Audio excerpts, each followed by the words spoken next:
Roberta un Emīlija, mani bērni, rit 5. gads kopš jūs ar viltu aizveda no manis projām un faktiski nolaupīja.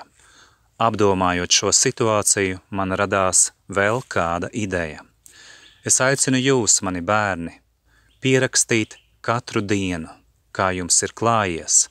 Uzrakstiet vismaz īsos vārdos par sevi, savas domas, savas sajūtas, un tad, kad mēs beidzot reiz atkal redzēsimies un tiksimies, jūs to varēsiet uzticēt man, un arī man, protams, jums būs ko pastāstīt. Tāpat, kā jūs zināt, un es ticu, ka jūs varat tam piekļūt, jūs varat sekot tam, ko es jums stāstu, dažādās vietnēs. Kāda no tām ir arī šī pasakas maniem bērniem.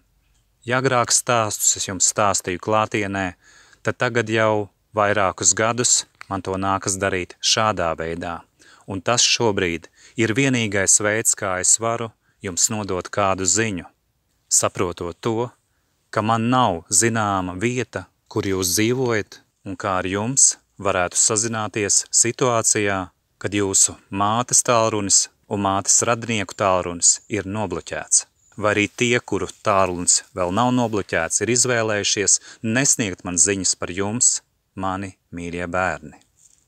Tātad aicinu jūs, Roberta un Emīlija, rakstīt to, kas notiek jūsu dzīvē, un šīs ziņas turiet tikai un vienīgi pie sevis. Nedodiet tās nevienam viltvārdim, nevienam no tiem, kas jums ir darījuši līdz šim pāri un kas varētu ar viltu censties no jums izmanipulēt jūsu rakstīto.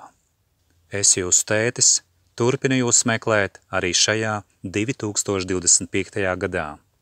Un es zinu, mani bērni, es to jūtu, ka arī jūs meklējat mani. Uz tikšanos!